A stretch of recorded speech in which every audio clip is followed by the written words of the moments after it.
Stand up if you're trying to repeat some aspect of your father's legacy. Stand up if you were trying to do something differently than your father. Finally, stand up if you've ever caught yourself saying or doing something exactly like your father.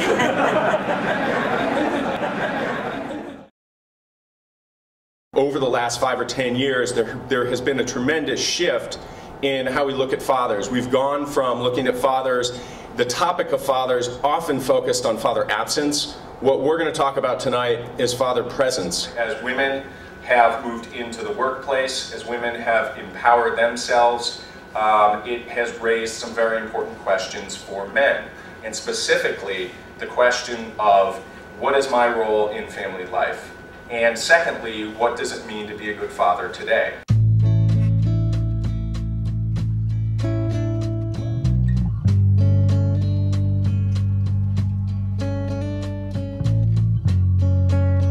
You've touched on an area that I think we all feel is tremendously important.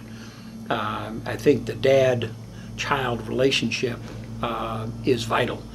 But I think the way you've couched it so that it is not just dad-child, that it's all about relationships, I think has been very, very effective. When children do have an emotionally present father, when the child feels connected to the father, they're less likely to get in trouble, they're less likely to use and abuse drugs and alcohol, depression, less likely to suffer from depression. I mean, I say, you know, a connection with your child, it is prevention against all of the things that most of us as parents are worried about. How do we know if our child feels close to us? How do we know if we're doing a good job? If they're getting the nurture and the guidance that they need? Are they going to tell us that? Are we asking that question?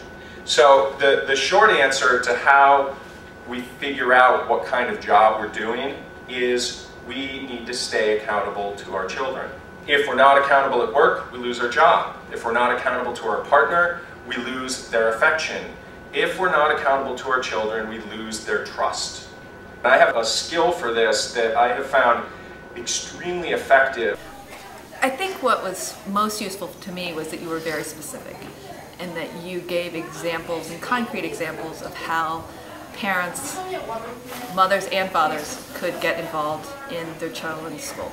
These two guys, one of them was a doctor in his late 50s, the other was a lawyer in his early 30s, both extremely busy guys. And I asked him, I said, what drove you to want to start this dad's club? You know, were you asked to do this? And they said, you know, the one guy, the 30-year-old, he said, you know, I want to be involved in my child's life, and I don't want to wait around for somebody to tell me that I have to do it.